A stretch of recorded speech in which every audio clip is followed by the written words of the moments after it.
Terus bagaimana menghadirkan mursyid? Apa itu mursyid? Apa itu wasilah?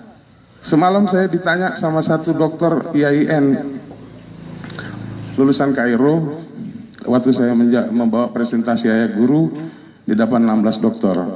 Apa dia bilang? Menghadirkan mursyid itu syirik. Dalilnya bla bla bla bla bla bla, tak apa lah, pakai bahasa Arab saya nggak ngerti pula.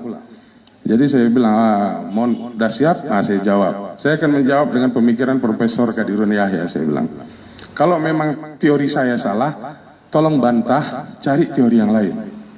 Kalau memang hadir mursyid, rabitah itu adalah syirik, hari ini saya buktikan bahwa rabitah itu nggak syirik. Nah, macam mana pendekatan ilmiahnya? Mudah. Sekarang saya tanya, di dalam tubuh manusia, berapa persen unsur ketuhanan? Banyak. Dia bilang, oh banyak pak. Bahkan dia berani membilang hampir 90%. Dengan ayatnya begini, perawinya begini, begini. 90% ada unsur ketuhanan di dalam diri manusia. Sekarang saya tanya, kalau ada 90% unsur ketuhanan di dalam manusia, Tuhan bertemu dengan Tuhan, di mana syiriknya? Di mana syiriknya? Betul nggak? Unsur yang sama bertemu dengan unsur yang sama, unsur ketuhanan bertemu dengan Tuhan sendiri, tak syirik itu namanya. Iya kan? Kecuali unsur yang berbeda bertemu dengan unsur yang beda. Rabitah bukan bergayut. Rabitah melebur, ruh bertemu dengan ruh, tak syirik. Karena unsur yang sama bertemu dengan unsur yang sama, nggak syirik. Yang dikatakan syirik itu menduakan, perantara itu syirik. Tapi kalau ruh, nur bertemu dengan nur, di mana syiriknya? Kopi bertemu dengan kopi, kopi nggak? Kopi. Gula bertemu dengan gula. Hanya kalimat Allah yang datang dari sisiku sajalah yang sampai kepadaku, katanya. Itu. Ya kan? Disebut nama Allah di sini. Allah sendiri yang menyebutnya. Kenapa? Karena ruh adalah bagian dari dirinya, berserta dengan wasilah sampai ke Allah sendiri. Enggak syirik itu. Kan jelas itu. Jadi ini hebatnya berzikir. Bayangkan. Wah, nggak bisa pak. Itu kan manusia. Oh, sebentar saya bilang. Saya tanya dulu, Muhammad bin Abdullah itu manusia tidak? Kenapa kalian nggak komplain ketika dia diangkat jadi rasul? Kenapa ya guru komplain ketika diangkat jadi wali? Kenapa komplain? Kan gitu, rukun rasul lengkap sama Rasulullah, rukun wali lengkap sama ayat guru, apa lagi? Kenapa? Nggak bisa lah kita komplain. Nah, kalau memang ini salah, mana teori yang menyalahkannya? Nggak ada. Artinya kalau memang nggak ada, ini yang mau dibuang, wah rugi kali. Rugi kali lah. Orang bilang, itu ayah masa lalu. Salah. Pendekatan ilmiahnya mudah. Kenapa? Ayah sendiri yang menulis dalam buku Kapita Selekta bahwa hubungan antara murid dengan gurunya tidak akan terputus walaupun salah satu berpulang duluan. Ada dalil Al-Qur'annya, ada bahwa sesungguhnya orang-orang yang berjalan di jalan Allah tidak mati, bahkan memberi rezeki. Kalau memberi rezeki itu artinya hidup sehidup-hidupnya. Kalau memang ayah itu hidup, kalau memang ayah itu sampai RN itu ada, kita adalah muridnya, ngapain tanya sama yang lain? Ya katanya, itu baru betul. Komunikasi antara seorang murid dengan gurunya, yang dikatakan komunikasi dua arah. Itu baru komunikasi. Dalam ilmu komunikasi, yang dikatakan komunikasi itu dua arah. Kalau satu arah mendengar, nah ini satu arah. Tapi kalau komunikasi dua arah. Kalau komunikasi dengan ayah dua arah. Apa yang kita jawab, kita tanya sama ayah, harus dijawabnya. Kalau nggak dijawabnya, pertanyaannya cuma satu.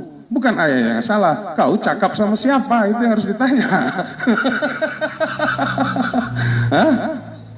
Karena ayah itu hidup. Apa dalilnya? Jelas. Al-Quran. Win, ayat berapa, Win? 169 sampai 167. 17.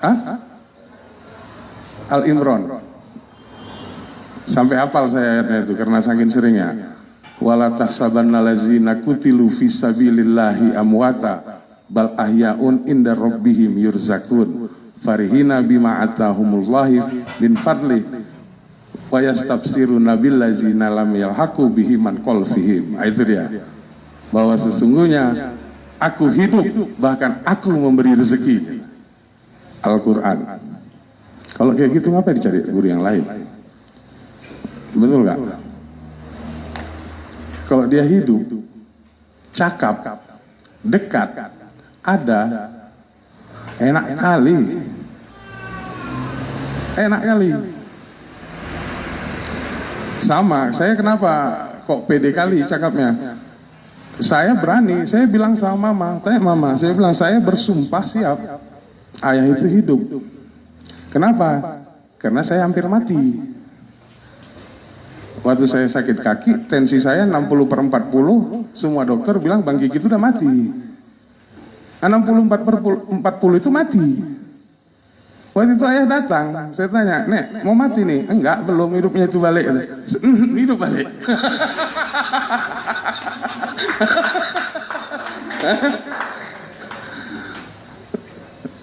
Tanyalah Warabina, dalam hitungan detik normal tensi itu, ya kan? Mama udah datang dari Pancabudi panik, 60/40 mati gitu orang. Datang ayah waktu itu. Saya bilang, oh mati nih Nek, belum. Jadi kalau memang belum hiduplah balik, iya hiduplah kau balik kan? Normal. Hah? Terus mau diganti lagi ya? Kemen ada saksinya, betul nggak Men? Kemen sama Jilda saksinya. Saya ada di kursi, dia yang tukang tensi. Tengok 60/40, teleponlah semua orang, mati gitu orang itu. Saya udah tergeletak gini, mata saya udah putih. Tiba-tiba saya sadar, tensi lo balik, saya bilang normal. Suruh minum air garam, suruh dokter bilang udah nggak guna dikasih minum air garam, mati itu katanya. 60/40 mati. Hah? Tapi ayah bilang kau jangan sok-sokan, belum sadar hidup lagi balik. Hah? Habis itu saya bilang ini saya bersumpah berikan saya kekuatan sampai akhir hidup saya cuma mau bela ya guru aja lah lagi yang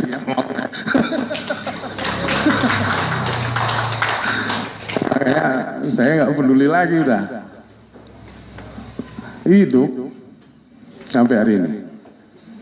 Jadi apalagi ya, lebih dari cukup. Makanya saya bilang, bahkan Tantoji, kau berani bertanya jawab? Bukan berani, 16 dokter bertanya sama aku, 1.800 mahasiswa, segala prodi, dari PAI, Fakultas Agama Islam, lulusan Kairo, lulusan Mesir, bertanya lah. Kenapa orang ya, ayah bercakap kemana-mana kok? Cuman masalahnya nggak ada yang berani bercakap sama ayah. Apa maksudnya itu ya? Kita cuma diam aja dengar dia cakap, macamnya hebat. Tapi kita nggak pernah menguji, ya apa maksud ayah itu? Kan nggak kita tanya. Sekarang ini lawak baru belajar pelan-pelan. Sama contoh Rabit, Mursyid, Wasilah. Ayah itu sebenarnya waktu dia berbicara tentang matahari, kita cuma ayah matahari, macam mana? Ayah selalu ayah matahari yang sampai sama matahari. Tak pernah ada orang menjelaskan macam mana maksudnya itu ya. Kalau dibuat satu ruangan ini ditutup kata ya, dibuat lubang kecil di sini, yang cahaya yang masuk, itu cahaya matahari juga. Ditengok cahayanya sampai ke matahari, awak pun bingung macam mana maksudnya ini. Tapi ketika itu dikaji pada saat suluk, dikaji MI murakabah, terjawab. Dikaji murakabah tentang fatwa ya masalah matahari tadi. Generator yang selalu ayah cakap terjawab. Isra Mi'raj Satu pun sampai hari ini ketika saya membawakan materi Isra Mi'raj, nggak ada. Saya bilang kalau salah kasih saya pendapat yang lain. Nggak bisa. Karena namanya Isra Mi'raj itu kalau dalam bahasa Arabnya aja udah berjalan. Kalau jalan itu berarti jarak. Kalau jarak itu berarti menit, waktu, tempuh. Ayah menjabarkannya itu jarak kali waktu kali kecepatan. Di situ ayah menjelaskannya. Ketika dimasukkan unsur tak terhingga, maka kalinya semua kan gitu. Maka ruang dan waktu tidak ada jaraknya. Sama terjawab Muhammad bin Abdullah Nabi Adam diampuni dengan nama Rasulullah. Sama jawaban itu adalah kecepatan kali waktu dan jarak. Artinya apa? Di langit sana ruang dan waktu itu tak ada lagi. Rasulullah di awal dan di akhir itu juga namanya. Makanya ayah bilang, kalau aku duluan ku tunggu, kalau kalian duluan ku antar. Siapapun murid ayah, mau yang ayah berpulang mau hari ini, siapapun yang jumpa ayah juga. Karena di dimensi itu tidak ada lagi ruang dan waktu. Dimensi Adam pada saat itu tidak ada lagi ruang dan waktu. Dimensi Muhammad ada juga di situ. Samanya itu.